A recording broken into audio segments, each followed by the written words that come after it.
அன்பின்கினே சகோதரர்களே, சகோதரிகளே, இன்று உலகில் மனிதனிடம் அவன் விரும்புகிற அனைத்தும் இருக்கிறது. செல்வம், குடும்பம், வியாபாரம், தொழில், ஆட்சி, அதிகாரம், பதவி, இன்னும் இன்னும் இன்னும் பல பல. இவை அனைத்தும் அவனிடமிருந்தும் மன அமைதி மட்டும் இல்லை.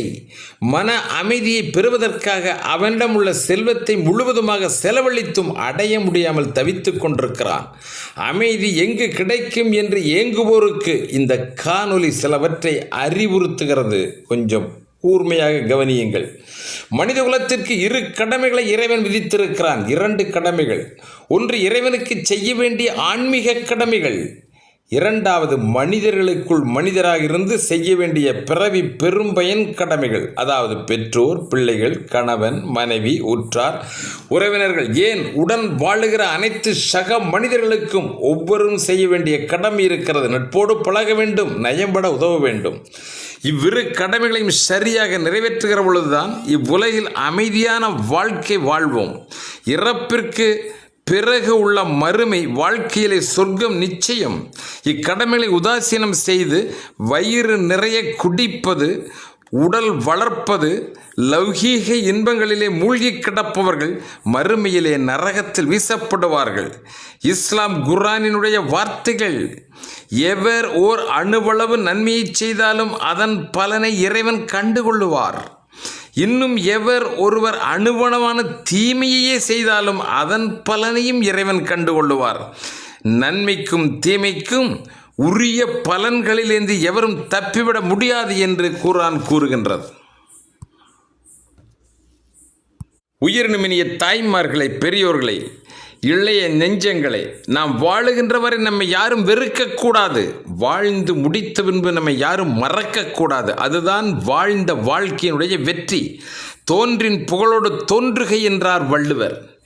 ஞானம், விவேகம், அழகிய நல் உபதேசங்களை கொண்டு அனைவரையும் மேலும் மேலும் உயர்த்திட நற்காரியங்களை ஓய்வின்றி செய்திருப்பாயாக என்கின்ற விவிலியம் கூறுகின்றது.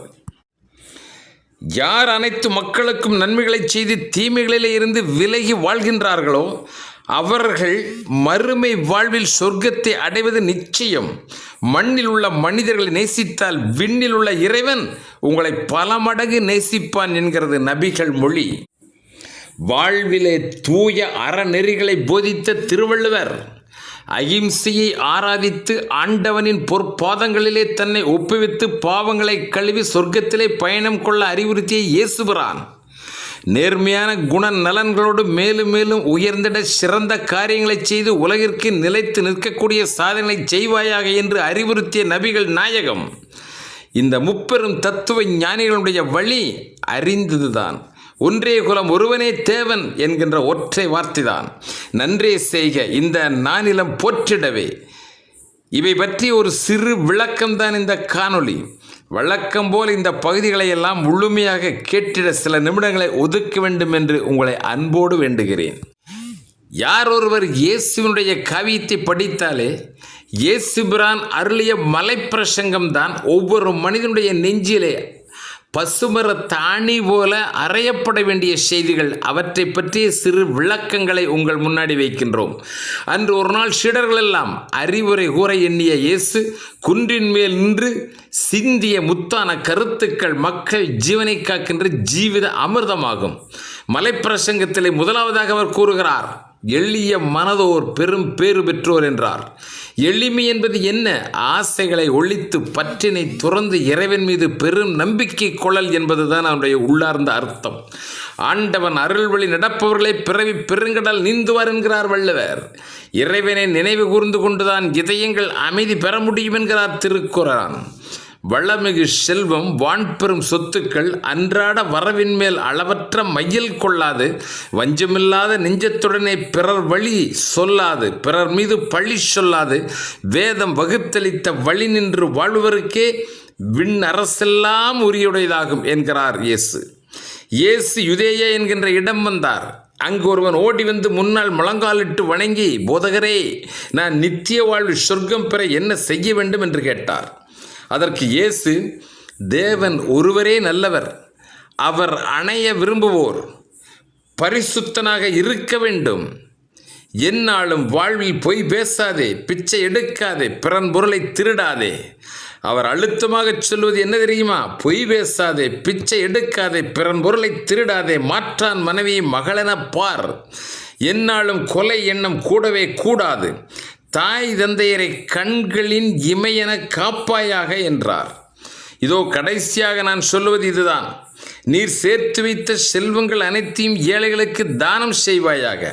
உனக்கு பரலோகத்தில் நிச்சயம் பொக்கிஷம் இருக்கும்.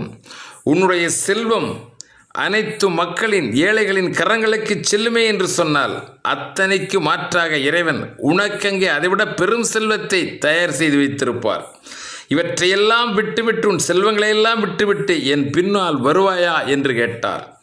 வந்தவனோ பெரும் பெரும் பெரும் பணக்காரனாகையால் செல்வங்களை இழக்க விரும்பாதவனாகி அங்கிருந்து அகன்றான். பிறகு இயேசு கூறுகிறார் தன் சிஷ்யர்களிடம், ஒரு பணக்காரன் தேவனுடைய ராஜ்யத்திற்குள் நுழைவது மிகவும் கடினமான ஒன்று. இதைவிட ஒரு ஊசியின் காதுக்குள் ஒரு ஒட்டகம் எளிதாக கூட நுழைந்துவிடும் என்று கூறினார். உலோபிகளுக்கு மறு உலகம் இடமில்லை என்பதை வலியுறுத்தி கூறினார் என்று கூறிய இரண்டாவது கருத்து, துயரம் உருவோர் பேறு பெற்றோர், இறைவன் மூலம் அவர்கள் ஆறுதல் பெறுவார்கள் என்றார்.